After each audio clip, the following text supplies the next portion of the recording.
on, girl, let's scream. I am a god. No, please don't kill me, Mr. Ghostface. I want to be in the sequel. This is the part where you run. Come on, scream. Hello and welcome to Let's Scream, a podcast where we dive into our favorite horror movies. I'm Parker. And I'm Stevie. Today we are looking at 1996's Scream, directed by Wes Craven. Join us as we journey to Woodsboro and learn all about the rules of scary movies. Are you ready to scream? Come on, girl. Let's scream. Now Now let's get into this. Okay, so Scream. It's a great movie. It's one of my favorites. Me too. I have seen this one a few times. I mean, I've seen it a lot. I don't know why I say a few. I've seen it quite a... I've seen it so many times. Yeah. It's one of the scary movies I've seen the most, I think. And it was my introduction to horror, honestly. It was like the first scary movie I watched, Yeah. I think. I'm trying to think what my first one was. Like, what would be considered my first real... You know what? Do you remember Don't Look Under the Bed on Disney Channel? Oh, that's a good one. Because that was pretty scary. It was scary. I did not like that one. So I'm going to count that one. Or, you know what? Any episode of Courage the Cowardly Dog, especially the one with the slab. Yeah, Or Return the Slab. Where's the mummy? But, yeah, like, it was definitely my gateway into horror. And I love horror now. Like, it's my favorite genre. It's the reason why I wanted to start this podcast. Well, you're the reason I got into horror, because I never was a big... Wait, did I show you Scream? Was I, like, your introduction to No, because I had seen... No, maybe, but I'd seen Scream 2 before. Really? Yes, because a guy that I was hooking up with in college at the time put it on one time. They were like, what? Or like, I came over and they were watching it. And I was like, cool, whatever. And I liked it. I was like, oh my God, Courtney Cox from Friends. Yes. Oh my God. And Who is the best in my eyes. I'm obsessed with her as Gail Weathers. And you know what? Let's get into it. Let's get into this movie.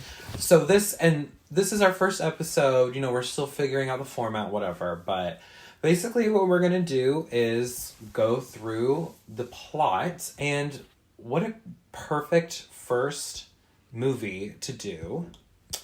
Especially since the pod is called Let's Scream. Which, for anyone who's wondering what that's a reference to, there's an episode of RuPaul's Drag Race where they have to make horror episodes, and one of the contestants, Adore Delano, picks another contestant, Laganja Estrada, to be on her team, and she says, "Come on, girl, let's scream." And then Gia Gunn goes, "Come on, scream." Does she? Wait, does she? Yeah. Oh, I gotta go back and watch iconic. it. I edited it into our theme music. Come on, scream. So at the beginning of every That's episode. where that's from. At the beginning of I did every not know episode, you can hear Laganja and Gia Gunn. It's amazing. And Megan from Megan. Yes. And Jennifer's Body. Oh, Oh, and an iconic line in this movie. But we'll get there. Yes. Delivered by Rose McGowan. So yeah, let's go through. Also Rose McGowan. I know. I'm so excited. Okay, so many good people in this movie. Like, they stacked cast. Yeah, great cast. David Arquette, Neve Campbell. Wait, was this... No, she... Okay, I'm gonna be real. I don't know a lot about her career. Is this her, like, first big movie? Yeah, I think so. I'm pretty sure. Or, yeah. like, I mean, maybe she was in stuff before. She's in The Craft, and I can't remember if that was before or after Scream. Okay, according to Wikipedia, it was before, but maybe this was, like, her breakout. But anyway. Yes, she plays the main character, Sydney, but the actual people thought was going to be the main character, the way this movie was marketed, which we'll get into in this opening scene, was actually Drew Barrymore.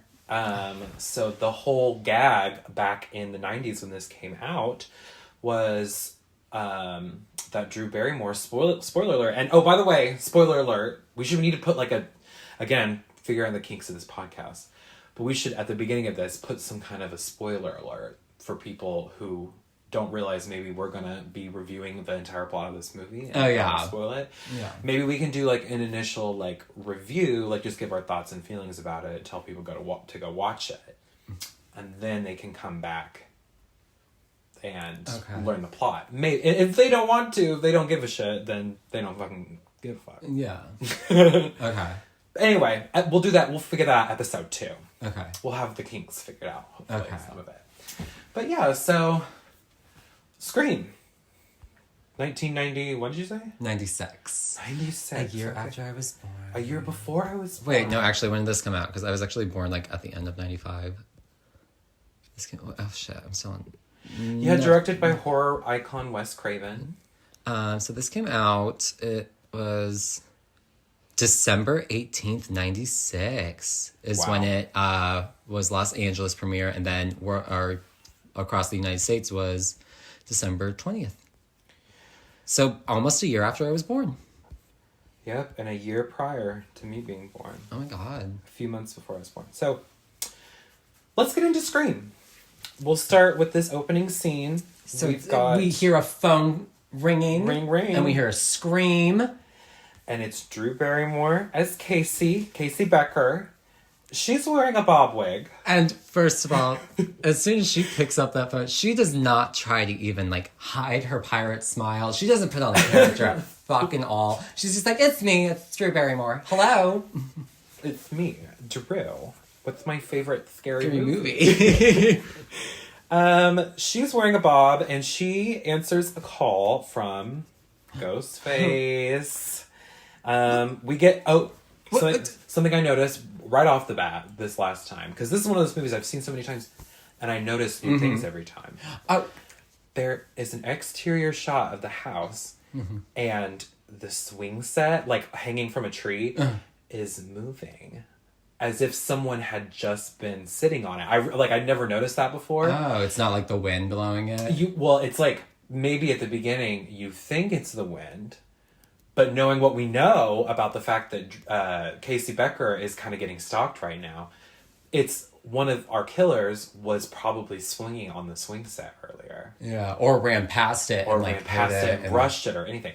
And I believe it is the tree that we later see her hung up in. I think it's kind of a foreshadowing. Well, we already spoiled it, girl, but yeah. So she picks up the phone. And... It's one of those... He's like, hey, basically she's like, you got the wrong number. And it's one of those huge... It is a Dinosaur, it's the first fucking cell phone, like first ever phone. house phone ever invented. Yeah. I shouldn't say house phone, but like, it's a brick. It's First a ever wireless brick house phone. of a phone. Is what I should say. Because it's a wireless phone. It's Barbie's phone, when it's one of the old Barbies when she had a big ass, like, 90s phone that she carried around. Like, the exact it's same. so good. And there's a lot of big phones in this movie. This movie is such a time capsule of the 90s. It really is. Everyone's got a bob. Because the thing is... Everyone has bangs and a fucking bob. Yes. Oh my God. The outfits. Like, all the guys are wearing, like, baggy clothes. Yeah, we'll get into it. Lots of hair gel. Lots of particular hair gel, spiked hair. Particular guy character that we'll meet soon. Lots of, like... Yeah, lots of layering of shirts, too. Guys love doing that. Yes. Takes me back. So... also, right off the bat, in this movie, a lot of tilted camera shots. Like Wes Craven. I guess I wasn't really paying attention that much to that. It doesn't really happen in the sequels as much, but especially in this first scene, like, it's lots of it's close up on a character, and the camera is shot at like a 45-degree angle. So it's a lot of weird tiltedness, and it almost feels like dreamy, and I kind of love it. Like, it's a little distracting. I think that maybe they overuse it in this first movie. Yeah. But they should have still used it a little bit more in the sequels, I think. And we can talk about the sequels later. But basically, then she hangs up, he calls again, and she's like... Yeah. He asks... They start talking about scary movies, because she's making popcorn. He hears her making popcorn. Jiffy Pop, yeah. He's like... Are you watching a movie? She's like, yeah, I'm going to watch a scary movie. And he's kind of flirting with her. And I wrote down that it's very DL Guys on Grindr vibes. Especially when he kind of switches up on her, and he says, "I want to know who I'm looking at," which is a very chilling, like, oh my god, reveal. And then he says, "I want to see what your insides look like," and it's very DL guy on Grindr. It's like, oh, asking for fucking hole pics on Grindr. And when they start talking about horror movies, and they get onto one of my favorite lines was they were talking about earlier on when Elm he's kind of Street. flirting with her. Yeah, because he like asked her what's her favorite scary movie, which is one of the like most iconic. What's your favorite scary movie? And she says Halloween, right? And she says, I think she says Freddy, maybe, like Nightmare on Elm Street, and she also loves Halloween. I think Halloween's what she says, because they do a Freddy reference, because Wes Craven directed that. Nightmare on the Elm Street. first one, because then they make a line. She has a line where she says, "Yeah, the first one's good, but all the sequels sucked." Yeah, that's true. Because she asks, "What's your favorite scary movie?" And he says, "Guess," and she says, "Nightmare on Elm Street." Yeah, that's what it is. Yeah, and maybe she's getting ready to have her boyfriend, Steve. Is that his name? Yeah, Steve. Yes. Over. I think they're gonna watch. Maybe they're watching Halloween together, or maybe that's reversed, or whatever movie they're watching. Yeah, I don't know what movie. I really don't remember. But those are the two. Those are the two movies that get referenced in their conversations, and it's funny because it's Wes Craven like referencing back to himself. Yes. The screenplay is so fucking funny. Kevin Williamson is the writer. He's done a bunch of shit. A lot of horror. Always very funny and like.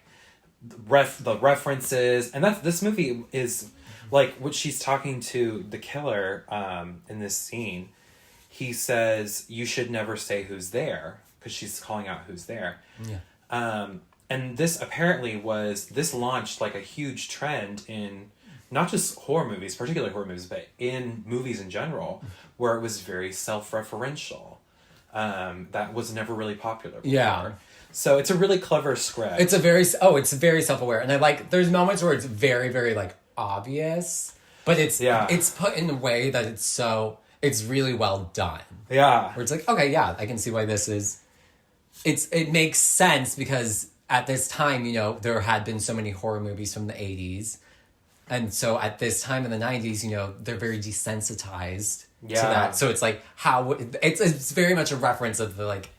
How people were desensitized to like horrors, because once the horrors of this first scene happened, the school's reaction is just like kind of like, blasé. Wow. Yeah, we'll get into that. It's like wow. Yeah, they're putting on ghost face masks and being crazy. We'll get into it because we have not met Ghostface yet. Yeah, so we've only heard Ghostface. The voice is iconic. Roger Jackson. I can't remember his name. Something Jackson. Does the voice of the killer. I can look it up. He's been Ghostface for every single movie. He does this incredible voice work in all these movies where he always does this. It's this switch up where Ghostface. It's Roger L. Jackson. You were right. Roger L. Jackson. He just like in this scene, he is very charismatic at first. He talks to these characters, kind of gets to know them, and then.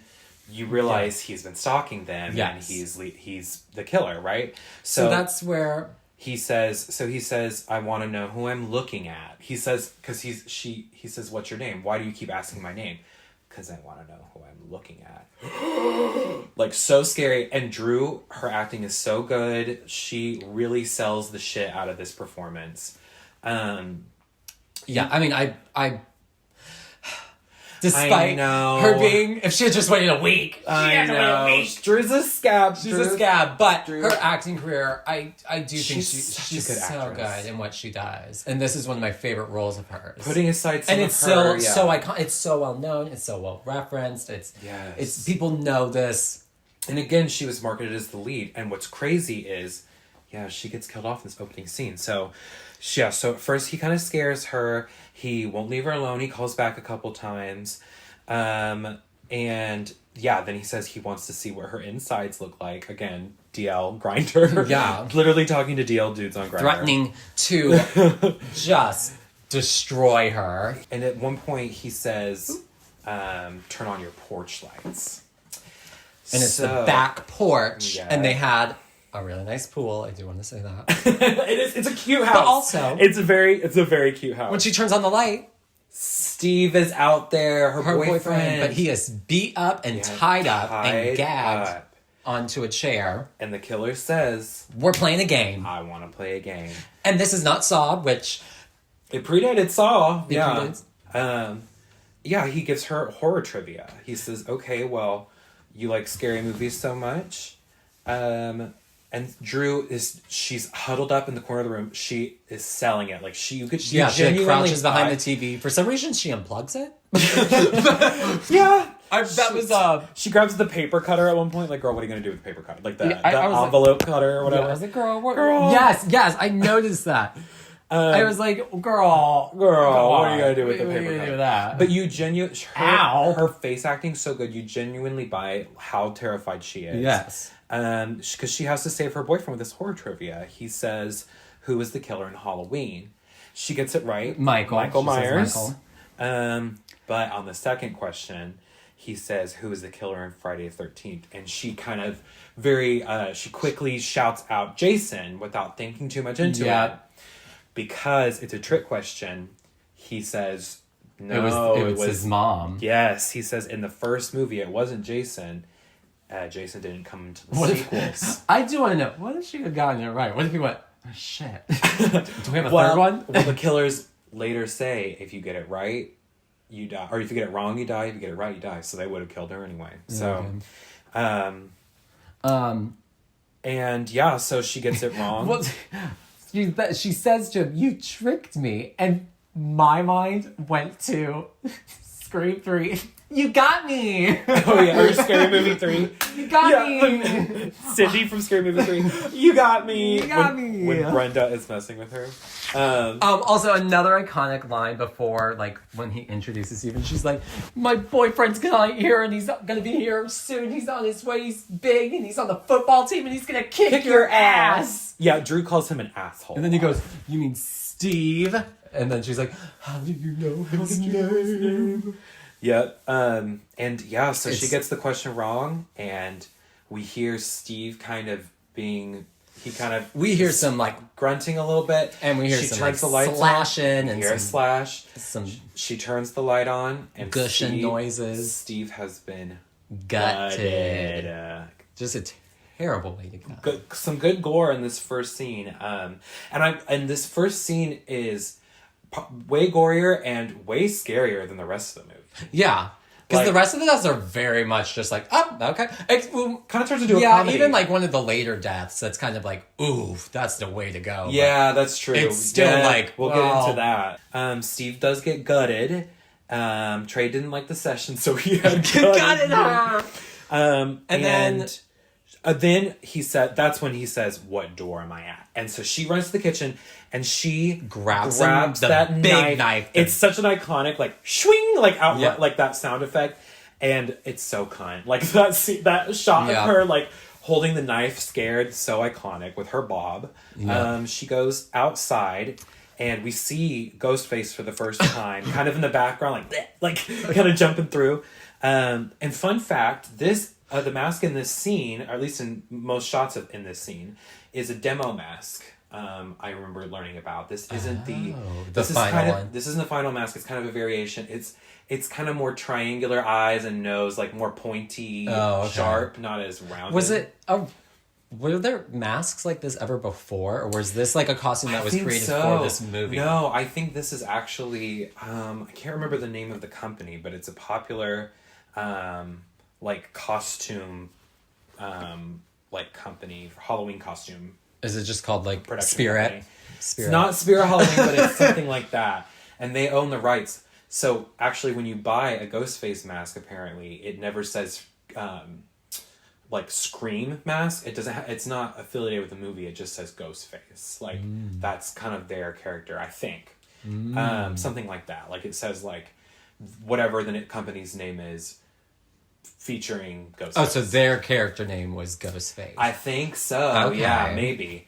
But it's a black cape, costume with a hood, very iconic. It's fully covered. The white I went as a mask. Ghostface one year before I knew what Ghostface was. Oh, really? I think I was a Ghostface one But I year. didn't know yeah. I was like Ghostface. I remember I was owning just a like, that's mask. a fun costume. That's cool. It's okay, yeah, just kind of hiding and no one knows who you are. Stop Something kind of creepy and fun about sweet that. and kind of cautious. But yeah, she gets outside And okay, yeah, when she's running, the Ghostface is in the house. She's running around outside. She runs by Steve and she kind of like stops for a second and like looks like, what should I do? she's like, should I help him? Should I help him? She's like, no. And she just keeps going. Yeah, she's like, fuck you, you died. Whatever. She keeps going. And then he catches up to her. He kind of scares her. because she like hides under a window, right? And she like looks in and she sees her parents are pulling into the driveway. Yes. She sees the car. And she kind of looks up into the window, and he's standing right by the window and turns around really fast. And it's like the first kind of jump scare in the movie. Yes. And he smashes through the window, tackles her. She, I think, like maybe kicks him in the balls or something. She evades him, but then he gets behind her and stabs her in the chest. And then she continues to evade, but then he gets her on the ground and stabs her in the neck. Yeah, kind of in the neck. So she gets away one more time. I think this is when she knees him in the balls. Yes. And her parents are up on the patio like, oh, look at the plants. Oh, we need to water. The flowers. Like She's like, remind me to water them tomorrow. The mom is... Dad, I love how, like, husband. preoccupied the mom is. She's like, oh, my 90s house is so fabulous. Oh, look at how big it is. It's the 90s. The economy's booming. We can afford this. It was $20,000. And, like, the dad's, like, I don't know, like, a Harold or something. She's like, Harold, like, we've got these roses, and, like... And she's on, like, crawling onto the porch. They don't see her. And She's she like, calls for her mom, but because her voice... Mom! Yeah, it's so sad. It's so It's sad. a really, like... Yeah. Because she sells like, it. She knew how to act. Yeah. And then we see her parents... Help me! And Well, they're then- literally well- like, yeah. She then, Ghostface turns her around and is going to stab her one last time, but she pulls takes off the the mask mask off. and sees who it is. But we don't see who it is. But we don't know who it is. Yes. And does she say, like, maybe, like, why? No, she just didn't even... She kind of, like... She just goes... She's like, damn. She's like, damn, you. She's like, it was you. Yeah. And yeah, the killer raises the knife up. It's a scary shot. I think it's maybe a tribute to Psycho with, like, just this shot. Holding the knife in the air. Ding, And he ding, gets her. ding, Yeah, ding. exactly. And he gets her. And then the mom is inside. And the mom has a bob she just like sells her. it. The mom has a bob, so you Yes. know it's her. Like her mom. She sells it because the popcorn has been Yeah, burning, the so Jiffy the Pop alarm's is on going fire. off. They see the smashed window. The And- dad notices Steve on the patio, Yeah. and then they start screaming for Casey, and She goes to call the police. they And they Well, can hear Casey on the phone. line. She's Like, calling for them. she's like, and then it gets cut. you know, all dead. And then the husband Yeah. says, you need to go, I think let's down the go. street to Yeah. like some friend's house, I'm assuming. He just We're says gonna- like, go to the Richardson's Yeah, house we're or gonna something call the like police. Something's up. And then as They soon as she goes walk out there the door, and screams at the top of she sells the scream. it's a good scream. It's yeah, a good scream. This In the mom with the matching bob that her daughter had, I love it. And we see Casey hanging from the the tree tree. with her also gutted, and it goes a Yeah. close up of her face, like edited real cool. Yeah. And then next scene, Yep. We get Sydney, Nev Campbell. she is typing on her 90s computer Computer! in Yeah. her bedroom. She's in her 90s nightgown. Yep. And she's It's like, type, all- type, type, type, all type. very of the And then time. we hear something at the window. And It's just her is- boyfriend, Billy. Yep, it is Billy. Oh, and I also wrote she's wearing a scrunchie too. Oh, the 90s. It's That's so how you know it's the 90s. 90s. Also, Yeah. an iconic thing about her is she's not a blonde, which was Yeah, very common that's for true. like. She's our final girl. She's the Scream franchise's final girl is Nev Campbell as Sydney, but she is brunette. Yep, that's true. And yes, Sydney's boyfriend Billy Loomis, who has lots of hair gel. Billy's thing is that he has the middle part. He With like these dresses like a long- greaser. He kind of is But giving that's like greaser. Okay, because some fashion history for you. Because okay. I have a fashion degree. Okay. Fashion often repeats itself, and the 90s were actually a lot of fashion in the 90s was actually inspired by 50s fashion. I didn't know that. It's but usually that makes sense. it's usually every 20 years because think about it now, fashion is referencing the early 2000s. Is that like, I think I've heard like the 20-year So like rule? the Is that what it's 50s called? inspired the 70s, the 70s inspired the 90s. It's like that's how it kind of goes because it's usually you want to do the complete opposite so that the reason they do that is so that people will get new wardrobes also Okay. That makes to perfect try and sense. stay up with the trends. Yeah, there's definitely a lot of 50s influence. Yeah, Billy wears... So his thing is he's got these long bangs that are always in his eyes, and he has lots of hair gel. It's crunchy, and it is crispy. It is the 90s. And it's the 90s, right? It was not flexible. They didn't want it to be. He crawls through Sydney's window and kind of scares her, and he kind of just wants to make out, right? Like, he's there to kind of And he surprise her. said, okay, I'm sorry. He says he was watching The Exorcist, and it reminded him of her. He's obsessed with movies. This character quotes movies all the time. What? We'll talk about it later. Okay. But that is, it's pay attention to that. But Right, anyways, it's very important. First of all, The Exorcist was turning you on. Questionable, Nasty, right. Nasty. But then there's a knock at the door. It's Sydney's dad. So Billy hides. And Sydney's door is like in a way where she can open her closet and it will jam the door. Right, yeah. Which, again, pay attention to. pay attention. So her dad can't get in and he's like, oh, what's going on? Like, let me in. Yeah, she has to unjam the door to talk to her dad. Her dad is going out of town. He's on some kind of a business trip, I think. Yeah, he says he'll be at the hotel. He's kind of distant, and it kind of is alluding to what we learn about their family dynamic later. He's kind of a weird, kind of quiet dad. Yeah. He doesn't really... But there's no animosity. No, they seem, I'm like, Yeah. they have a good Sure. I think the relationship's fine. But he's kind of a subdued guy. We don't get a lot from him. No. Right? We see very little of him in this movie. So she's like, okay, bye, Dad, love you. And he leaves. And so Billy comes out of hiding. And Billy wants to do on top of the clothes stuff. Yeah, and he keeps... he's obsessed with movies. He keeps comparing their relationship to being a movie. Yeah. Like, what does he say? Like, we were headed towards an NC-17 rating, and then something happened last year. Yes. And we kind of grew up, like, distant, and you haven't been as, So they keep alluding to something that has happened. Yeah, something that happened we've not to learned Sydney entirely about. a year ago, and she's been distant.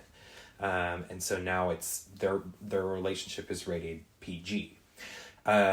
But Sydney kind of feels like I don't know. He's kind of a greasy, creepy guy. Like, his whole character He's arc, a horny teenager. He is, and it's like we learn later, but Sydney's mom died. And he's kind of the whole movie just like, just get over it, babe. Yeah. Like, I get your mom died, but like, touch my wiener. And this movie is also like 20-year-olds, 25-year-olds playing teenagers. Right, yeah, exactly. That's true. And the boyfriend's played by, I think, Skeet Ulrich, who was also in The Craft with Nev Campbell. Fun fact. And you are correct. Billy Loomis. Yeah, so he keeps trying to push her, go farther sexually. They kind of make out, and then she says, I don't know, I'm kind of done. And then he goes to leave, and she says, would you settle for a PG-13 relationship? And she shows her titties. I have the tit splash written. I have that too. I was like, oh, look at her. We don't actually see them. Yeah, but, it's implied. She shows the titties, and he, kind of blushes and leaves. And then we move on. So we're at school the next day. And there are reporters. See our very first... There's a bunch of reporters outside the school because of the recent murder. Reporting on murders. Drew Barrymore and her boyfriend. And we see the legend, the icon, the moment. Gail Weathers. She is in her neon... iconic neon yellow outfit. She looks great. She has the great hair. Great hair in this Kenny movie. is there filming her, doing his job. Kenny, her cameraman, who we love. We also meet Rose McGowan as Tatum. Looking amazing. She looks so good this whole movie. She has great looks this whole movie. This whole fucking movie. She has the best looks. Well, her and Gail. Her and Gail carry this movie. She tells Sydney what happened to Casey Becker. And this is one of my... I wanted to share this one with you earlier. Sydney says, oh, she sat next to me in algebra. And Tatum goes, not anymore. I know! That's the thing. This movie's so funny because everyone's so blasé about the killings and shit. Like, a lot of the jokes, like, you can tell it's like kids...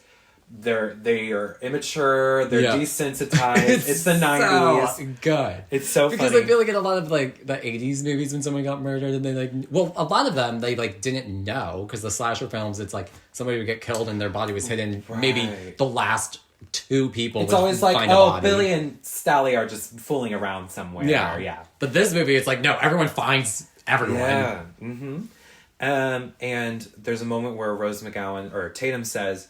It's the worst crime since, and then she kind of trails off. She doesn't want to say, but she's referring to what happened to Sydney's mom. So, and Sydney kind of goes quiet. She goes cold. Yeah. We cut to her in class, and then she just gets called to the office. Well, she kind of looks over and she's looking at the empty chair where Casey Becker sat next to her, and it's no longer sitting there. So it's kind of like a chilling moment. Yeah. Yeah, they call her into the principal's office to kind of question her. About what happened. I guess they're just kind of questioning all the students to get information. And they knew she was, I'm assuming they like had, because she said she sat next to her in algebra. Yeah. I think they just assumed that they maybe had talked or they had a connection somehow. And I think I don't know if the movie ever goes into it. They talk about how all the students are getting questioned, and then apparently like the boys, they're asking the boys if they are interested in hunting and stuff, but they're not asking that of the girls, which Tatum says is sexist later.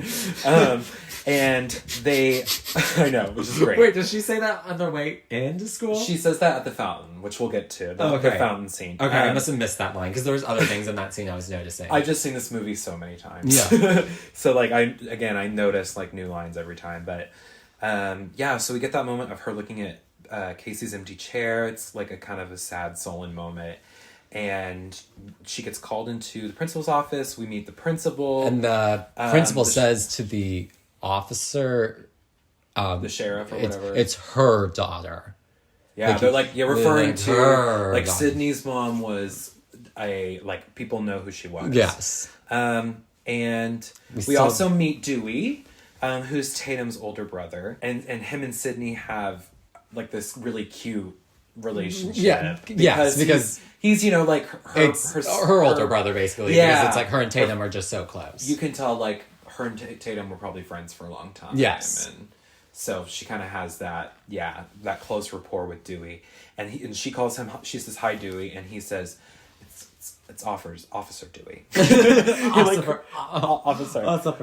Officer Dewey. And Dewey's played by David Arquette, and it's such a funny role. Like he's such a. But it like makes so much sense. Yeah, like I like it. He's a goofball, and he's kind of a weirdo, but it's not in the like canned way. Like it's a very earnest portrayal of a person who's quirky. You know, he plays the role so well. Yeah. And Dewey is the reason he's in so many sequels. Right, yeah. It's Dewey, Gale, and Sydney. So they kind of question Sydney, yada, yada, yada. We get a scene where Sydney and her friend group are sitting by the fountain. Yes. And we are introduced also to Stu, and also Randy, yes. Who are both and part of the main cast. They are discussing the murder because we learned Randy is very into horror movies. Randy is the horror movie buff. Geek. Yeah. Like, anything you need to know about a horror movie, he's going to know the answer. Yeah. Like, He's me. like He's the horror. He will know, like, probably, like, the set designers, the makeup artists. Like, he will know every fucking detail. He is a fanatic, and he would absolutely have a podcast called Let's Scream. And we should have him on sometime.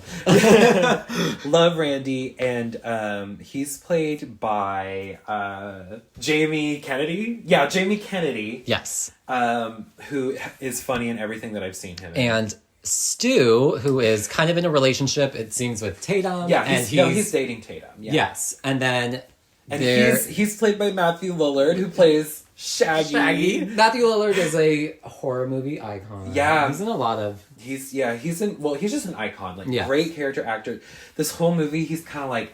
He's like their weird punk, like, shithead friend. Like, he always has his tongue out, like rock and roll, always just has a smart ass comment. Oh yeah, he's a smart ass. And I noticed, again, you notice things in this scene.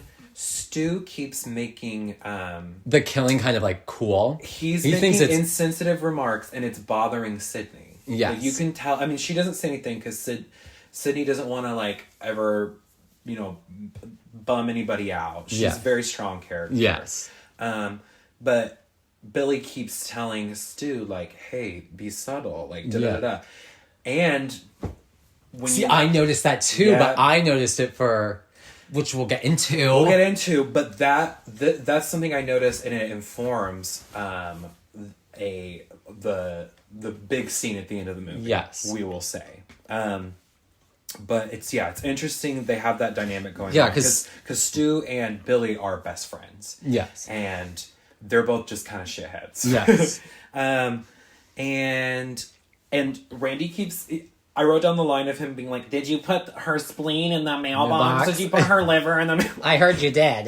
Like, why did he say it the way he did? Randy has this character tick where he's goes into different voices, and, like, at some point in Scream 2, I think he's British for, like, a whole monologue. Like, it's just a great character. Like, all these characters in this franchise are so, like, we all know a Randy and we all know a Tatum. Like, they're characters that are personable and you fall in love with them, which is so different from a lot of horror movies. Yes. Where you're kind of, like, rooting for the killer to kill off these obnoxious characters. Yes. But with Scream, you really like the characters. You're like, damn, like, I hope Tatum makes it out. I really hope Sydney makes it out, you know?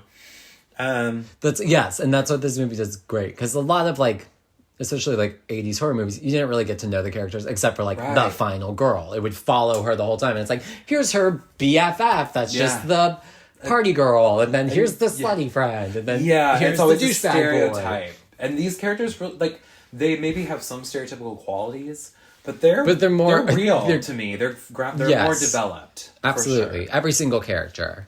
Very much. And Sydney goes home, which her house is gorgeous. Her wrap around porch. Oh my God. But also I noticed, like, all the chairs and stuff. I was like, do you need all of this entertainment space? Who is coming over here? So much patio furniture. Patio furniture. But we learned she's talking to Tatum on the phone and she's like, hey girl, all the cameras around school are making me uncomfortable. Can I stay at your house? Again, alluding to something that happened. And Tatum's like, girl, I got volleyball or something, or practice, or she had something going on. She had to go to practice, but she'll pick her up later. She's like, girl, I'm going to be there at 7. She's like, cool. Right. And then we get some backstory. Because Sydney turns on the news. And it's Gail Weathers. And she's like... With her, and Courtney Cox in this particular Scream movie, she has a new haircut every Scream movie. But in this Scream, she has bangs, bayang, but it's a good bayang. It's not her bad Scream 3 bayang. Which, look it up. Which you don't know, look it up. Girl, you need to find look out. it up. Just it's Courtney so Cox, good. Scream 3. She's got a good bayang. It's kind of like shoulder length, and she has blonde highlights in Scream very 1. Good. It's good, so and it good. looks great. I will say, though, Scream 2 is my favorite. Yeah, so Scream 2 is when she has that cunt black bob with red highlights. It's so good. Everyone has a cunt red bob in Scream 2. Yes. It was the era. Sydney had red highlights. Anyway. So, yeah. We learned that they're talking about, again, we're at the school. these two students were murdered. And I noticed the whole movie, they always would be like, Casey Becker and her boyfriend, Stu. They would never just be like, they would never like refer to Stu as like a human being. Or not Stu, Steve. As like a person. They'd be like, Steve. Yeah. Casey Becker and her boyfriend, Steve. He Wait. doesn't have a last name. I'm He's like, just what Steve. about his family? What about his legacy? It's like, that was something I did notice. I don't think they ever gave him a last name. Or I mean, maybe they did this first one, but like most of the time they're just like, Steve. Fuck Steve. And yeah. And then they talk about... Gail gives this report about how Sydney's mom, about a year, almost a year ago to the day, was also gruesomely murdered. And SA'd. Yes. And Sydney, I guess, thought she saw a man named Cotton Weary leave the scene of the murder. Yes, but we get that information later. Oh, we do? Okay. Yes, okay. that's you're right. That's you're right. later. That's You're later. right. That's all the information we get. So we'll get more into the backstory. But that is, as far as now we know, okay, this is what they're referring to. And the main suspect is a man named Cotton Weary. Cotton Weary. Yes, that's all we learned. So Sydney kind of falls asleep. And then she gets a phone call and she's like, she looks at her phone or like her watch because it's the 90s. Oh yeah, everyone had a wristwatch. So she's like, so she assumes it's Tatum on the phone. It is Tatum at first. Like, bitch, get your fucking ass here. Because Tatum says, we're gonna rent Tom Cruise in All the Right Moves, and if you pause it right, you can see his penis. Yes. Sorry, no, it is Tatum at first. Yeah, which is a great line. And yeah, so she hangs up on the phone with Tatum. Yes, Tatum's running late. She's like, "Hey, girl, sorry, I'm on my way. I'll come pick you up. We'll go to the video store or whatever, blah, blah, blah." And we're going to look at Tom Cruise's dick. And she hangs up on the phone with Tatum, and then the killer calls. The phone rings again, and she's like, "Girl, just fucking go. I don't care what movie we get." And he's like, "Hello, Sydney." Hello, Sydney. I can't do it. His voice is it's great. Yeah. But, it's a hard voice to, impersonate. And Sydney's not scared. She's like, it's "Who is Randy," this? right? She thinks it's Randy doing a bit. And because he mentioned scary movies. Yeah, he says, "What's your favorite scary movie?" She's like, "Oh, Randy. It's Randy. Randy. You gave yourself away." And she just kind of keeps talking it's Randy. She's like, "Hey." And she says, she almost delivers this line to the camera. She says, "I don't watch that shit," referring to scary movies. Yeah. She says, "It's always some big-breasted girl running up the stairs when she should be going out the front door. It's insulting." And he says, I'm watching. I'm on the front porch. And I'm on the front porch. She literally says, "I'm calling your bluff," and she goes out on the front porch. Which I love that we get the juxtaposition. We get safe. Yeah, we get this great juxtaposition from the first scene where Casey being too afraid to open the door. Sydney is so resilient. She just goes out. Which is like, you fucking liar. You think her locking the doors? She was like, "Oh yeah, that's what I would have done. I would have locked the doors too." Right. And it's like, Sydney's she still got killed. She says, "Call you bluff," and she says, "Oh, you can see me right now. Then what am I doing?" And she starts picking her nose. She's like, "What am I doing? What am I doing?" And then she's gonna hang up. She's like, "Randy, I'm over this. I'm gonna hang up." And then he says, "If you hang up, you'll die like your mother." And we see, it's a switch up. It's Ghostface, his classic switch up. Yeah. Where he goes from playing with you, playing with you. We're hey, kicking. Girl. And then he's like, "No, bitch, I'm gonna kill you." Yeah. It's like, oh. She switched real quick. And so Sydney's, her eyes get really wide. She's like, "Oh shit." She says, "Fuck you, you cretin," and she hangs up. And I would assume that I forgot to mention, we get earlier when Sydney was alone in her house, there's this fake out where the sound effect kind of plays when she opens up the closet. There's going to be a jump and no one's in there. Yeah. But then that same closet, Sydney goes back into her house and Ghostface comes from that closet. Which means he was somewhere. Which means when she opened the door, I think when she went out on the porch, he ran in. Yeah, she was picking her nose on the patio. I think that's when he ran. Yes, because she turned away because she went onto the other end of the porch, and was looking out into the woods that are. Yes, so that's when he did that, and he attacks her. He's got a knife. He's classic knife, and she evades him. She's not able to get out the front door, and so she literally does what she was making fun of horror movie Final Girls. that do this is she runs up the stairs. Yes. I will say during this scene, without giving spoilers, I've seen people say you can hear, like, when they're running up the stairs, the person in the costume, like, grunting. You can tell who it is. I could not hear it this last time I heard it, so I watched weird. it. So maybe, I was like, maybe it depends on what, like, mix. Maybe if I, that you or have, maybe I what turn it up version. more. Yeah. Maybe if you have, I don't know. But What maybe version of the movie you have. listen out for that, people. Tell That's me if I'm interesting. wrong. I didn't know that. See, this movie, Because there you learn are something new every time. tells. The more, like, Yes. even, like, talking with you now, I'm like, oh my god, this is a tell I didn't even notice until, like, right now. I'm like, oh my god. And that's what's cool about, and that's every Scream movie, is when once you have watched it the first time through, Yes. They're so and you fun know to who the killer rewatch. is, you pick up on little hints they gave you. So yeah, Sydney runs up the stairs, and she is able to use her door that jams, that we established earlier that jams, to kind of lock the killer out of her room. And she gets on her computer her and desktop, contacts 911. Could you do that in the 90s? I don't know. Can you do that today? Listeners of the pod, can you confirm or deny if you were able to call the police through your PC in the 90s? the early days of It wasn't even the a home computer? Macintosh. No, it was a PC. It was a Windows. It was definitely Windows, like early Windows. And so yeah, the police get alerted. They get there quick because They get Ghostface there hears this. fucking quick. Ghostface leaves. He hears the sirens, but Billy comes through the window, and Sydney's like, window. "Oh my god!" and they hug, but then a phone Oh my god! drops out of his pocket. You know it's the 90s because she's like, a mobile phone? Billy, like, why do you have a mobile phone? Like, and she runs away, and it reminded me of, and there's another great scare because she runs downstairs and through the front door, and Dewey's holding the ghost face mask, like, so right she in front of the camera. screams. She screams, and then he gets scared from her getting While scared. holding a gun, too, so, Yeah. like, don't fire it. Like, there was so many things that were about to Dewey's happen. great. It was wild. But yeah, going back to Billy's mobile phone, his cell phone, it just reminded me of Romy and Michelle when Romy goes, if anyone needs to make a call, I have my phone. I have my cell phone. With her accent, I've got a phone. So yeah, so basically they're like, oh shit, Billy's probably the killer. He gets arrested.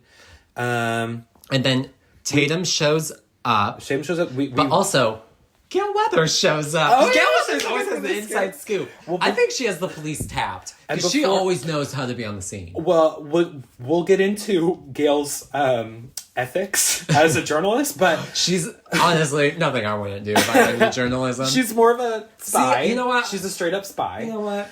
I'm still paying off college. Well, actually, I'm trying to get loan forgiveness. Please help me. Girl, I know, me too. But if I could go back to college, if I wanted to go back to college, I would go for journalism, and they'd be like, "What's your inspiration?" I'd be like, Gail Weathers.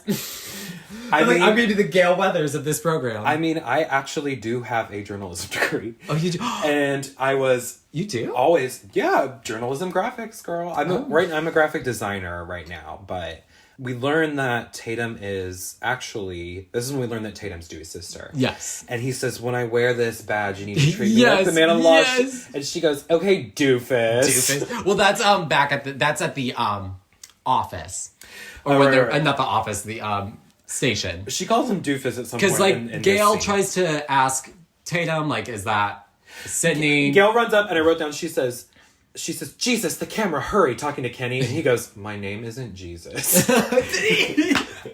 It's so good. And Gail's trying to ask Sydney questions, but they kind of hurry Sydney into the car. And Tatum tells her to like piss off. Tatum, she says, excuse me, can you tell me anything? And Tatum goes, yeah, you're a real pain in the ass. I love it.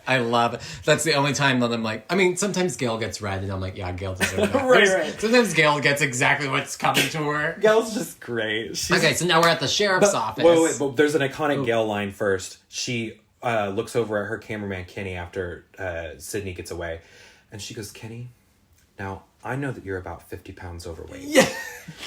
But when I say hurry, please interpret that as move your fat tub of lard ass now!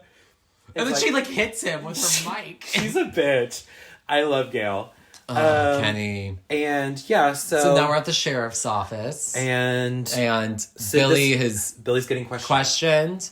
And he glares at Sydney through the fucking window. Yes. It's like if looks could kill. And he just insists, and then it's not me. It's not me. And the officers like even insinuates he might have been at Casey Beckett's house. Yeah. And so he's pissed. And he's and they said they need to get the phone records to clear him. And cool. And Sydney's outside. And Gail Weathers, once again, is on the scene. She goes, we see her pull up to the police station, and Kenny says, they're not letting anybody in. And she goes, I'm not anybody. I'm not just anybody. She's amazing. She's great. And we learn from Dewey that Sydney's dad has gone missing. Yes. We also learn that the costume that's being used, the Ghostface costume, is too popular. Yeah, it's just a Halloween to be able to track it to a person. Yeah. And then this is where we get the scene between Tatum and Dewey. Oh yeah, she says, "Okay, doofus." He says, "Mom said when I wear this badge, you treat me like a man of the law." And she says, "Okay, doofus."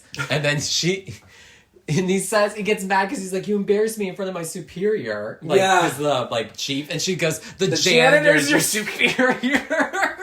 It's great. And then so Gail and with her cameraman Kenny kind of sneak to the back entrance of the building, where Sydney's getting escorted, and she's Sydney. I'm Gail Weathers. I'm running to the scene of the crime. Yes. Can you please how are you doing, Sydney? Hi. And Tatum's like, come on, Sydney, let's go. Sydney's like, no, she's just doing her job. And Gail earnestly thinks that Sydney is now become a fan of hers. Yes. She's like, thank you. Oh, thank you, Sydney. And she goes, yeah, how's your book, Gail? And she goes, I'll send you a copy. And Sydney punches her. Slugs her. Hits her right in the eye. It's so funny. Gail's like, oh, like she is so taken aback. Good. And we cut to Sydney staying at Tatum's house in Tatum's room, and Tatum's like reenacting like on her stuffed animal, like Sydney's punching Gail. Yes, and she goes, "Bam, bitch went down. Sydney, super bitch." And Sydney's Dewey gets Sydney like some ice to ice her hand with, her right hook, he says. And then Tatum and Dewey's mom comes in and says there's a phone call out in the hall. And Tatum's like, okay, cool, I'll take it. And they're like, no, it's for Sydney. And she goes and gets it, and it's Ghostface. It's the killer! But if that's Ghostface, that means is innocent. Seemingly. Right. And he says you got the wrong guy. And this is great because Dewey just now is hearing that the killer called, and he comes out, he's in his underwear, and Sydney already kind of like hung up the phone, and Dewey picks the phone off the line, and he goes, hello. He's such an awkward, just sweet boy. And then the next day during breakfast, the news is again playing, and we learn more backstory of what had happened prior. Right. Sydney was a key witness in her mother's murder, and she claimed that a man named Cotton Weary was the one who did it, and she witnessed him leaving the scene, and he is currently waiting an appeal for the death sentence. And we know that Gail Weathers is in defense because on her way to school, we once again have a Sydney, Gail Weathers standoff. Sydney apologizes and is like, girl, we're good. Because she like threatened, because Gail like doesn't she like threaten to press charges? She's like, she's like, not one more step. Yeah, not one more step. And and Gail, we learned Gail has written a whole book about the murder. She said, girl, your mom's murder was a huge story. I got to jump on it. Yeah, someone was going to write a book. And Sydney says, and it had to have been you with all your lies and theories. And we learned Gail had very often interviewed Cotton Weary. And Gail believes that Cotton was wrongfully accused by Sydney. Yes. Or not that she was wrongfully accused, but that she believes that Sydney misidentified. She says, I believe you saw someone. I don't think you saw Cotton Weary. Yeah, and you saw somebody with a similar haircut and wearing a similar coat. I believe. And even... Because we learned there was a coat of Cotton's covered in blood that was found in his car. In the car. In the trunk of his car. Trunk of the car. And That's what the police But used he had an affair with Sydney's mom. He had gotten drunk which Sydney and left the coast. refuses to believe that her mom would be having an affair. Yes. And that's a huge part of why this whole story. It's Sydney realizing she doesn't really know anything about her mom, which is sad and like kind of scary, right? Because you have this idea, but I mean, like as you get older, you know, especially about think who of her age. Your parents are. And yeah, stuff. so you can start to be like, you start to realize more things and be like, oh, okay, Absolutely. this was their life. Because I mean, they have lives too that we just don't see. And apparently, Sydney's mom had quite the reputation around town. All the characters say that. And even Sydney starts to crack, and Gail sees it. She's like, "You're starting to doubt yourself. Yeah, you're doubting yourself. You are not so sure." And Sydney leaves, and Gail turns to Kenny, and she says, "Kenny, if she thinks the murders between Casey, Becca, and Steve are connected to Sydney's mom. She's like." And he's like, cool, let's go with it. She's like, we need evidence. Yeah, we need proof. So Gail Weathers is on the case. She says, Kenny, if I'm right about this, I can save a man's life. Do you know what that could do for my book sales? Iconic. She's so good. At school that day, we see a bunch of asshole teens being asshole teens. Yes. Dressing up like Ghostface, running around scaring people. And then Sydney goes to the bathroom. She confronts, or actually she runs into Billy first. Yes. She runs into Billy. It's kind of a jump scare. And, yes. And Billy confronts Sydney. And he can see right away that she still doesn't trust him, even though he seemingly is innocent. We are led to believe, and he basically says, like you said earlier, she needs to get over it. Yeah, he says, when I was able to get over it when my mom left town. Because she's like, those are two different things, Billy. Like, your mom left town, she's not buried 6 feet under, right? Yeah. And he's just kind of being insensitive. He's kind of a D-bag boyfriend. Yeah. He's toxic. And she runs to the bathroom upset. And he goes, he like does that cliche where he like bonks himself on the head and goes, stupid. We get also, really quick before the bathroom scene, we get a scene of the principal, who's played, I guess, by the guy who plays the Fonz. Yes. From Happy Days. Yes. It's the same actor, and he's expelling 2 students who were dressed as Ghostface, pranking people. And he is acting fucking crazy. He's got these scissors, and he's cutting up their Ghostface mask, and then he kind of like threatens them with the scissors, and he says it would be, they're like, that's not fair. Don't expel us. That's not fair. And he says, fair would be if I ripped you up from your inside. And like, is being like scary. It's like, I'm gonna contact the school board. You can't speak to us like that, sir. I think they're trying to paint him as like a red herring, kind of, or like make you think he's the killer. Really...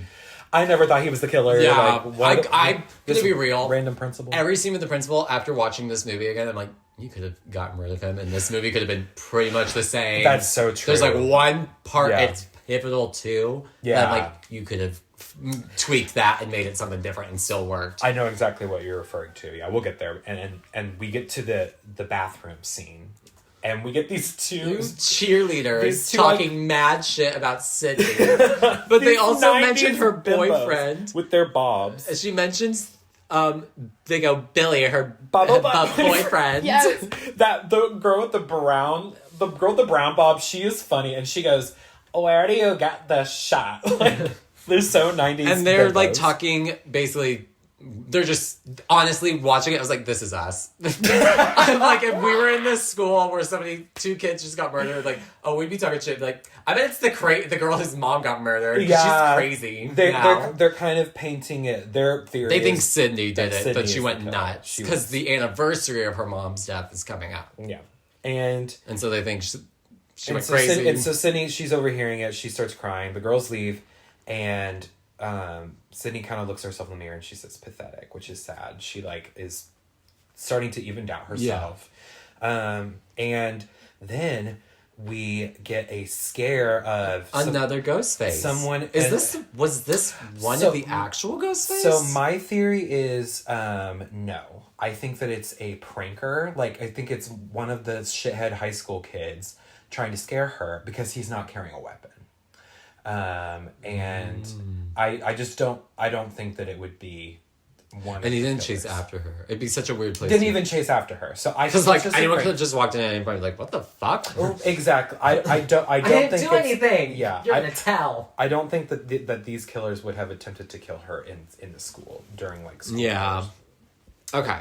So I think that's just a pranker. Yeah, he kind of jumps out. He scares Sydney. It's a creepy moment that always stuck out to me when she's looking under the stalls and his boot, like you can see his feet come down from standing up on the toilet. I think.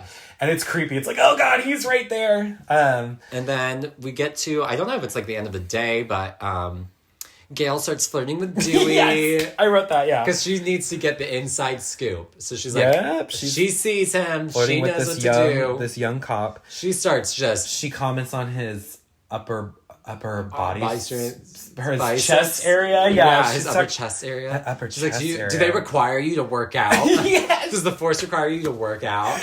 Just using, everything at her all of her skills, which includes her sexuality, to get the scoop. Yes. She's gonna do whatever she can. But actually, Gail and Dewey are cute together, and I wrote that the sexual tension between them is palpable. Yes. And then we get an announcement over the PA, the intercom. Intercom, that classes have been suspended, and there's a citywide curfew at 9:00 because they believe that that this is going to be a string of murders, just because of how the attack was, but also they are starting to see how. I think the police are also seeing how similar it was to Cindy's mom's murder. Yeah, that they're like, okay, no, we don't know where this killer is. They could strike again. We got to keep everyone safe. And Rose McGowan in this and scene, we learned, they continue to talk about Cindy's dad missing. Right. But I wrote Rose McGowan is wearing a super cute crop top jersey, red pants, and braids. Yes, she looks so cute, this one. So, outfit shout out to Rose McGowan in this scene. And then, and when so at this point, it's just Stu, Tatum, and Cindy are walking home together. Right. Stu says Stu's like, you know what, my parents are out of town, I'm throwing a party, everyone come to my house. Again, Cindy's like, Stu being really insensitive. Yeah, Sydney's like, I don't really want to go, but Tatum's like, no, come on, it'll be fun, let's do it. Yeah, and like the idea is strength in numbers. Like the killer's not going to attack anybody while we're at a party with a bunch of people around. Yes. So we get this scene of the principal character in his office, and putting on the face mask, playing around, being a douchebag, taking up time in this script. Yes, really. I'm like, except I will say, this movie, I thought this movie was over 2 hours originally. It's not. It's like a little under. It moves great, honestly. Yes. Other than this kind of like weird scene. Yes. Even this scene I like because he keeps scaring I like himself in the mirror. He keeps walking by the mirror and I also like, he looks out into the hallway and we see a janitor dressed like Freddy Krueger. Which is obviously a reference to Wes Craven. And to also Friday the 13th because Freddy was the janitor. Or Nightmare on Elm Street. Oh yeah. Sorry, I said Friday the 13th. Oh my god, I get those confused too sometimes. I don't know why I do that. Similar names, I guess. So Ghostface does though attack the principal in his office. Yep. We get this cool shot, but it's not like compared to the other ones. Like this one we see, but he just kind of gets stabbed a few times, and then that's it. Yeah, we do get a cool shot of the principal as he's getting stabbed. Close up on his eyes, and you can see the ghost mask in the reflection of his eyes, which I think is just cool. Yes, like, cool filmmaking. But again, you could have cut out all the principal in this movie, and I think it still would have been fine. And then this is our kind of montage. Sydney are hanging out. Tatum and Sydney running errands. Yes. Montage. And Ghostface kind of Tatum popping up in the background like Sydney's mom again, and talks about rumors that she had been seen with multiple men, and that there were rumors. And there were rumors, and your mom. People had a lot to say about your mom, this and that. Maybe you didn't really know her, Ghostface keeps and Sydney up. says if the murders, basically now everyone's starting to kind of think the murders are connected, because Sydney says, if I'm wrong, or no, it's talking about, sorry, they're not talking about the one about Casey and C, but they bring up if she's wrong about Cotton being the person. Right. She says the killer's still out there. And Tatum has a great line and says, she's like, stop doing that. You're starting to sound like a Wes Carpenter flick. True. Love Tatum. Which I thought that was great. really funny that they like combined the two names. Yeah. You sound like a Wes Wes Carpenter Carpenter, flick. Love it. And then We go to the video store, Blockbuster. which 90s. love myself a Blockbuster. back in And the day. Stu and Randy are discussing who they think it is. Randy. They're kind of between Billy and Sydney's dad. It's Randy thinks it's Billy. Stu thinks it's Sydney's dad because he hasn't been seen. Randy even goes, "Everybody's a suspect." And Yes. kind of scares everybody in the store. And they're like, "What?" And Billy overhears, and then he gets pissed off and accuses Randy of doing it. Kind of intimidating Randy. And it's Stu and Billy kind of gang up on him. It's a very meta and self-aware moment in the movie, like one of the more like very obvious ones of being like, "Oh, we're in a horror movie now." References. Oh, he's the boyfriend. He's the obvious suspect. If they had just watched Prom Night, they would And then also I wrote that Stu has an earlobe fetish. In multiple scenes in this movie, he is like, in this scene, he's kind of like hanging on to Randy and playing with his earlobe, and then he later does the same thing with Billy, and I think that's funny. And then we get a montage of the town closing early for a curfew, and we get the cops discussing how the phone calls were traced to Neil's cell phone. Oh, I never Who realized is, that. Sydney's dad? Sydney's dad. Oh, okay. Yeah, they discussed that. that. Yeah, because they still don't know where the fuck he is. But now we're getting more of this, okay, so is it Sydney's dad that is doing this? Because, where is he? What's going on? Where is he? Maybe he's the killer.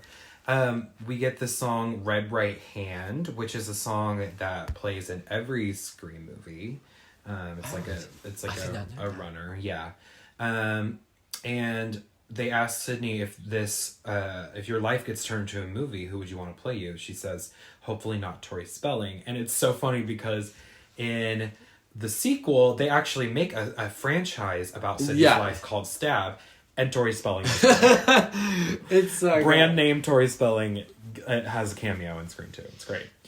And we get a scene of Dewey talking to the sheriff. Every time that the sheriff takes a hit of his cigarette, Dewey takes another lick of his ice cream. He doesn't smoke. Yes. And the sheriff puts his cigarette out on the ground, kind of steps on it. And I wanted so bad for Dewey to throw his ice cream cone on the ground and step it out. I thought that would have been funny. That would have been really good. And if only you had been directing. I know, Wes. Wes could have taken tips. So then we go to Stu's party. First of all, this house is so iconic. The Scream house. It's so nice. It's such a cool house. It's a 90s house. It's huge. Yes. All houses in the 90s. Right? Where does this take place? I know it's in California. Is it California? Somewhere. I don't know. I don't know whereabouts. It's obviously a fictional town. Yeah. Woodsboro's that. But gorgeous house.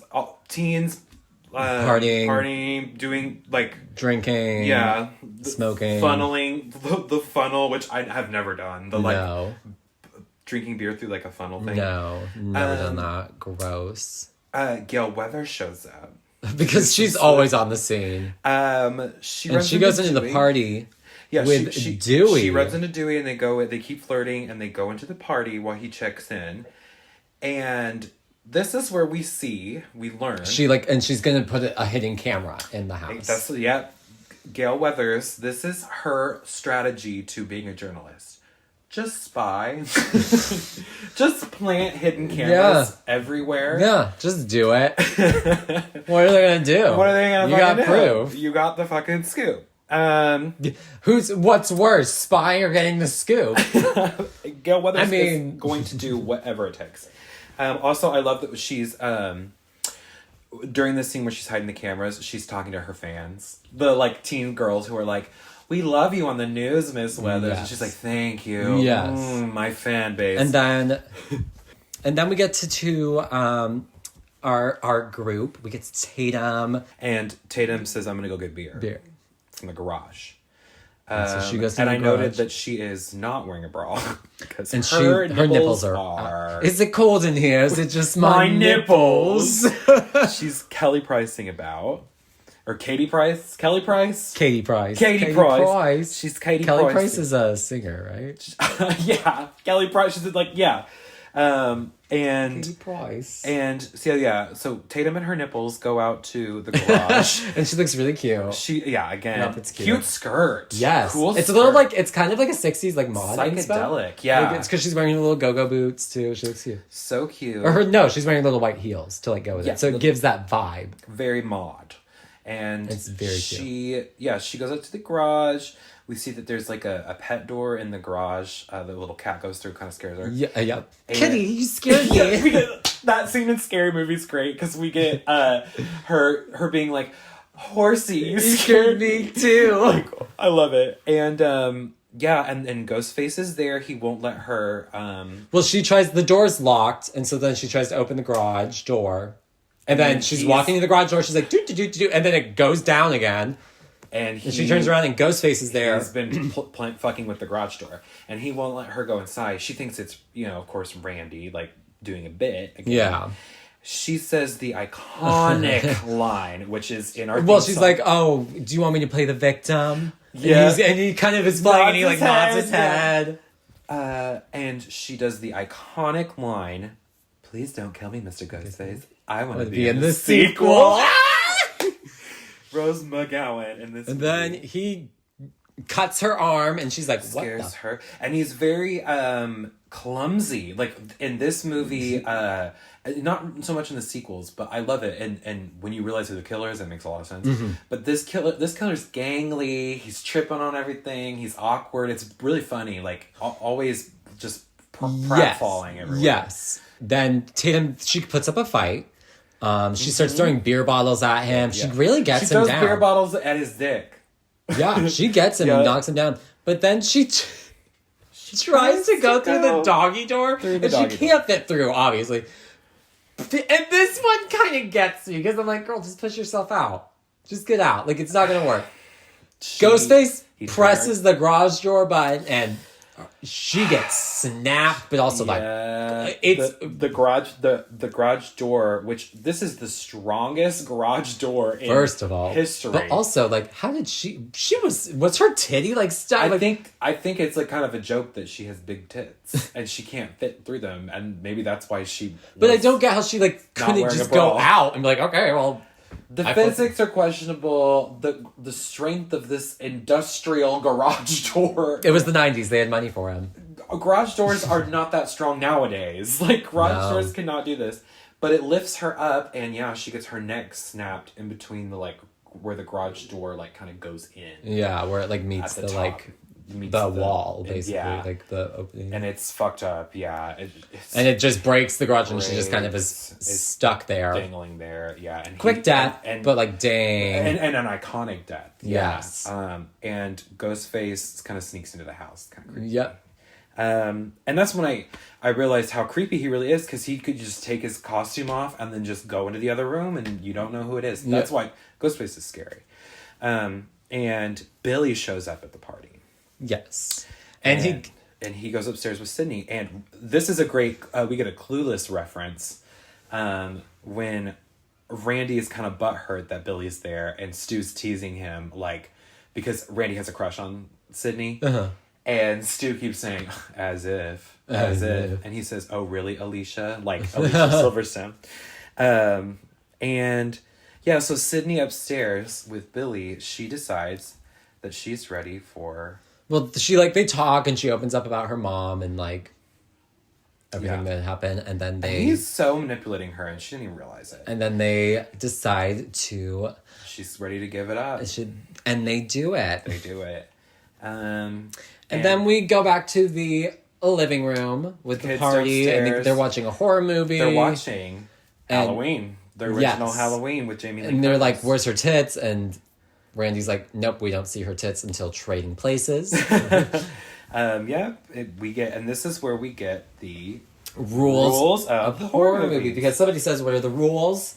And Randy... What do you mean you know the rules of a horror Randy movie? freaks the fuck out. He gets out, he delivers this great monologue. Do you have them written down? Yes. Do you want to go over them? He says, number 1, no sex. They all go, boo! Yeah. Number 2... You gotta say a virgin. No drinking, no drugs. They all go, boo! And then he says... I know, I'd be out. I'm done. Right? Me too. And he says, and no saying, I'll be right back, because you won't be back. And Then Stu goes, I'll be right back. I'm going to get some beers from the kitchen. I'll be right back. Or does he say... No, he says the garage, right? I don't know. Yeah, but he says I'll be right back. And yeah, Gail and Dewey, we cut to them. Well, first of all, we learned that there's a 30-second tape delay on, because Gail and Kenny are in the news van, and they're watching the live feed of her cameras that she planted, and we are getting the kind of monologue regurgitated that Randy just gave. And we see that there is a 30-second tape delay. So everything that they're watching is 30 seconds behind what's happening in real time. Which will come into play in just a few scenes later. Oh, and then after that, Randy gets a call that... I don't know why they called. This is also a scene where I'm like, why did they get this call? It's so bizarre, but this is why we need that scene of the principal, I guess, because... But it's also, like, again, how it's connected. I'm like, again, why would Stu's family get this call? But basically, weird, right? the school... Somebody calls and tells Randy, who then announces to the rest of the party that the principal was killed and he was found hung from a flagpole, which is how the fuck. And the kids though are like, "Oh, we're gonna Let's go see see it it before they take him down." It's so what the fuck, and so all the kids leave, and they're speeding, and it just leaves Randy and then Sydney, basically Sydney's friend group are the ones that are. And Gail and Dewey are walking on the road. Yeah, they're gonna go investigate a car. They're trying to find Neil's car because it's been missing. And something like she trips and they kind of fall into each other's arms. This is why we needed the scene with the principal. But again, I still think I can remember that because the kids come speeding. And Dewey's like, slow down, and they're not moving. And so they jump out of the way, and they fall into the woods, and tumble down, and they land on each other. Yeah, they fall into each other's arms.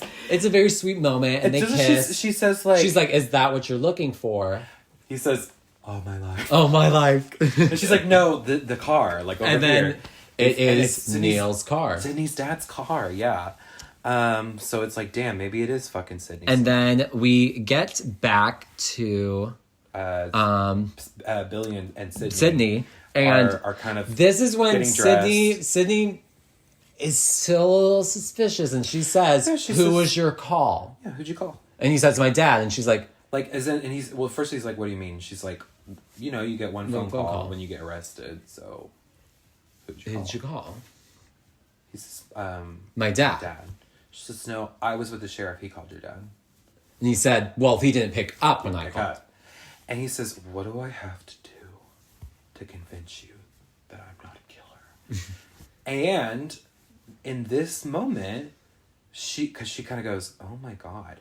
I think Sydney fully in her heart knows he's the killer. Like when he says, what do I have to do to convince you? I think we see this realization, her eyes get wide, and she's like, oh my God, like it's you. She just knows. Yeah. But yeah, then they pull the old switcheroo. Ghostface comes in and he starts stabbing Billy. And so Sydney's like, well, fuck. Now I got time to get chased. And he chases her all around the house. And he's maneuvering through. Like, he is getting her. Like, this house is wild. There's like all these weird... there has to be Jack and Jill bathrums or shit. I mean, it's the 90s. Yeah. There's so many in those in the 90s. Doors that lead into rooms. One bedroom's connected to another, to a bathroom. And so the house is really... The upstairs is confusing. So it's a great chase. And then she gets downstairs and she gets into the news truck. She gets into Gail's news truck. Well, the killer chases her out the window and she falls. Yes. She falls onto like a boat, and that's when she finds Tatum. Yes. She sees Tatum's body hanging in the garage door. And so she's like, oh shit. And so she's trying to get to the cops. She's trying to get Dewey. Dewey's gone, so she gets into the news van because Kenny's there. Wait, so first we get before that scene, we get Randy, the scene of Randy. This is funny because again, the actor who plays Randy is Jamie Kennedy. Yeah. And so Jamie Kennedy is sitting on the couch watching the original Halloween, which we will be reviewing on this pod because it's a classic. It's a great movie. It's classic. One of my favorites. And he's saying, and while Jamie Lee Curtis's character Laurie Strode in the movie is getting chased by Michael Myers, so Randy is saying, Jamie, behind you. He's talking to Jamie Lee Curtis. Ghostface is like behind him, like, yeah. Meanwhile, I'm gonna get you. Yeah, the actor's name is Jamie, and Ghostface is behind him. So you, as the audience, are like, no, Jamie behind you. Yeah, it's great. It's again like this movie's so funny and meta, and yeah, the killer is getting ready to. We actually see from the point of view, of the camera. Kenny, the cameraman, is in the news van watching. This moment of Randy with the killer behind him. Yes, and because Sydney gets there and she's also seeing it, like screaming, "Randy, get out of there!" Sydney's Sydney goes up to, she approaches Kenny, and the news van, and she's like, "Help me!" And Kenny looks around and he sees on the camera feed that the killer is gone. He's not behind Randy anymore. And Kenny turns around, and the killer jumps out and slashes his throat. Gets him. And Sydney finds a compartment in the back of the news van, which is weird. I have no idea what that's supposed to be. But she's able to, evade Ghostface. Yeah. He chases her into the van, and yeah, she gets out through this weird, what is that? I don't know. It's just some weird, little, hole. I don't know what's going on there, but... yeah, then doesn't it and then we lost Kenny, and then Dewey shows up and is investigating the house. Or no, wait, doesn't Gail? We see Gail. I wrote Gail gets scared by Randy. Yes, she hits him with her phone. Yes, because they get back and they're like, oh my god, what's going on? Yeah, shit's going down, and so Dewey's like, I'm gonna go, and she's like, okay, cool, I'm gonna call, and then she's in her car. She sees blood on the windshield. She didn't realize it's blood, and then she turns the windshield wipers on, and she can tell it's blood. And then Randy... Kenny's body, her cameraman, falls down onto the, front window, and she goes... Oh, wait, are we there yet? I don't... Oh, in my notes, I'm sorry, we might be moving ahead. This is the scene where she says, Kenny, I'm sorry, but get the fuck off my windshield. Yeah. And she, and then I think Sydney kind of scares her. She jumps out. Sorry, we were there. Yes. Yeah, Sydney's waving her arms around, and Gail swerves and she crashes into a tree. She smashes. And in every Scream movie, we have this moment where you're like, well, Gail died. Gail's dead. But then she pops up later, and she's like, I'm not fucking dead. Yep. Spoiler, sorry. Gail does not die. But they can't kill a bad bitch. This is when Dewey comes out of the house. We see that Dewey was attacked by Ghostface. We see that he has a knife in his back. The killer comes out and chases Sid, and this is where we get this suspenseful She's sequence. In the police car. Yeah, he's and he has the key. So he keeps unlocking the doors, and she's putting... Well, first she has to wind the windows. This is back when you had to wind your car window up, and he's trying to get in, so she is very slowly trying to wind the windows up. And he keeps unlocking the car, and so it's a very suspenseful action scene of her trying to keep still. Yes. She escapes the car, but then she's confronted by Randy and Stu, and they're both saying oh, he went crazy. Oh, he went crazy, and you're like, who are you supposed to believe? Yeah. And then she goes, fuck you both. Because Randy says, I found Tatum's body. Yeah. I think Stu did it. The killer. And then Stu's just like, no, it Randy. was Randy. Is the killer. So she says, fuck you both. And she locks them both outside, which I love. Billy rolls down the stairs. And is alive, we learn. He lets Randy in, and then he says, Sydney, give me the gun. Sydney, give me the gun. He's basically like, it's okay, just give me the gun. You think he's trying to calm her down, and then nope, He shoots Randy. Well, yeah, because Randy says, Stu went crazy. Stu's gone mad.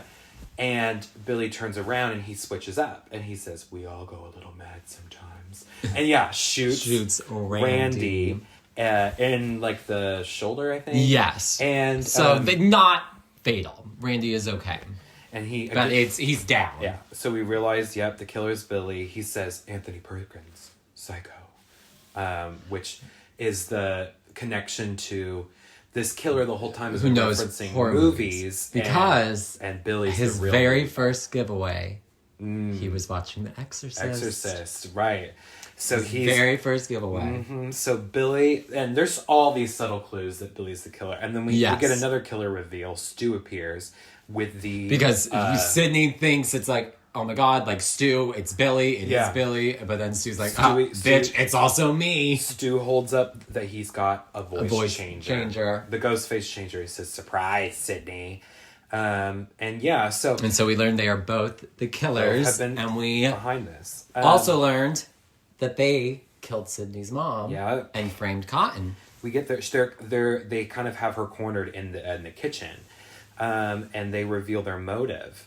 Which is that, and Billy admits that, he says something like, your slut mother was fucking my father, and that's the reason why my mom left. Yes. Now. So that's... And there was an affair between their parents, which resulted in his mom leaving. So he kind of blames Sydney and her mom on the destruction of his family. And... Yeah, it's really fucked up. It's sad. And it's very much like he also is going after her because it's like, I'm going to get rid of your mom so you don't have a mom either. Yes. It's very twisted. They're totally And then we learn Stu's like, I have a surprise for you. And he goes and grabs Sydney's dad, who's locked in the basement. Yep. And is all tied up. He's all tied up. He's bound and gagged. And they had... they never really go into detail of how they got him. No, I mean Billy was there that night that Sydney's dad was gonna I bet what happened was he went out the window Stu got him. and him and Stu attacked the dad on the way to leave because the dad was like, hey, I'm getting ready to head out. Yes. So that's what happened. And Billy and Stu they're gay. Oh, absolutely. Though they are in love with each other. Stu's doing that thing where he's like playing with Billy's earlobe. Yes. And which is kind of hot. Then begin to they basically are like, we're going to frame your dad as he went psychotic. They're going to frame. We're going to survive. They're going to plant. But we're going to have survived an attack. So they plan to stab themselves. And this is where they get sloppy. This is where they get sloppy. Because this is points where I'm like, maybe just don't. I'm like, I could believe people got away. We got away without a scratch. Literally, right? Like we managed to get away without a scratch. That would make me like, I would have sold the fuck out of it. Well, this is every Scream movie where the killers, they slip up. They get sloppy and it's always this. And this is very sexual. This is very homoerotic of Billy, Stu being like, oh yeah, hit me, baby. And Billy's stabbing him, but he stabs him too hard. Yes, and a little too deep. Yeah. And then they just keep stabbing each other Billy especially keeps going after Stu a little too much. And Stu's like, please stop. Matthew Lillard in this scene. He's so good. Brilliant. He's so good. It's honestly probably my favorite scene in the movie. He has one of my favorite lines. So he says, then while they're doing all this, so then they stab each other and then Gail Weathers is on the scene. Yes! And she's like, got it. She's like, you thought I was She's dead. like, how about this? She's like, surprise, bitch, but you thought seen the last of me. The newscaster author comes in and saves the day. How's that for a book ending? Like, basically. Even Sydney's like, I like that ending. Yeah, she's like, okay, yeah, do it. I don't give a shit. But she forgot. Forgot about the safety. Safety on the gun. Billy overtakes her. Mm-hmm. Knocks her out. Considers shooting her, but doesn't, which is, again, where they get sloppy. Why would you not take her down? You had her right there. Because while they're distracted, Sydney and her dad disappear. Yes. Sydney is able to get away and get her dad away. And Sydney actually... And Billy's like... trying to find her. He's like tearing pillows apart, going crazy. Yes. Stu has been... And she calls Stu. Stu... And she's using the voice mode. and she turns it around on them. She turns around on them. It's great. And she asks Stu what his motive is. Because she's like, Billy gave me a motive. What's yours? And he says, peer pressure. I'm very sensitive. And then he says, my mom and dad are gonna He's like, be did you so really mad. call the police? He's like, yeah, I did, asshole. And he's like, my mom and dad are gonna be so mad at pissed. me. Matthew fucking He's Lillard. so good. So Sydney called the police, and she actually jumps out and attacks Billy with the sharp end of the umbrella, and she's dressed up like Ghostface. Yes, it's and awesome. Then Stu attacks Sydney, but she gets one up on him and throws a television on him, and it's an old 90s television, so it's that big box one, an actual glass. It shatters and electrocutes the fuck out of him, and it's a great shot because when she goes to throw the TV. On the TV, the scene that's playing is Laurie Strode, Jamie Lee Curtis in Halloween, going to attack Michael, like with the hanger. I think when she stabs him in the eye with the hanger. So that's cool, like that kind of like parallel there. And so she kills Stu with the TV, and Randy pops up, and she's like, "Oh my God, Randy, you're alive!" And he says, "Yeah, I never thought I'd be so happy to be a virgin." And then he survived. Billy survived. He comes again and attacks Sydney, and then is shot by Gail Weathers. She comes in and does it. She says, "I remember." But then, well, hold on. She says, "I remember the safety that time, you bastard." She's so good. Favorite line. I think that's my favorite line. She's so good. Billy wakes up. And then he just shoots him right square in the head, and he's done for good. She says, "Not in my movie." It's the end of the day. It starts to become it's the beginning of the day. It's sunrise. She unties her dad. Dewey, Neil, Randy, Gail, and Sydney survived Scream 1. We see Dewey getting put in the ambulance, and this is cute. This is maybe a spoiler for later Scream movies, but in this movie, Gail, she gives her her report. She goes live and does her telecast. But in the later movies, we always see Gail goes with Dewey. Like when he is getting lifted out on the stretcher, she goes with him. I think it's cute when they're together later. But yeah, it's Dewey, Neil, Randy, Gail, and Sydney are the 5 survivors of the first Scream movie. And it ends with Gail Weathers once again. She says, being on the scene. Yeah, she's getting the scoop. She says, and she's like, for the special eyewitness account of a murder, like something out of a scary movie. Which is After great. several more murders, this tragedy has come to an end. It's like, wait, what? More murders? It's like, wait, more people are dead? Yeah. And you saw it? Girl, you need to be getting checked out.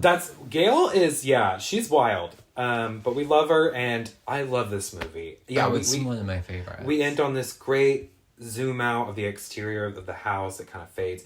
And then we get a little jump scare of just the Ghostface mask. It kind of flashes across the screen, which is like a runner in every Scream movie. We got one last little look at Ghostface. Yeah. So, that is Scream. But there were... So now that we've gone through the movie, there are things that we can point out, because one of the things I noticed that you pointed out was during the fountain scene when Stu is praising the killings and be like, "Oh, it takes a real man to do that." I'm like, "Oh, he's trying to hype himself up." I'm so. And you get Billy being "Settle cool it," because he's like, "You're gonna fucking blow it. You're gonna blow our cover." But but you pointed out, Sydney was uncomfortable. See, and I wasn't paying attention to that. I was focusing on because I knew, so I was like, what do I notice? And I was like, Billy's doing that, and that's a dead giveaway.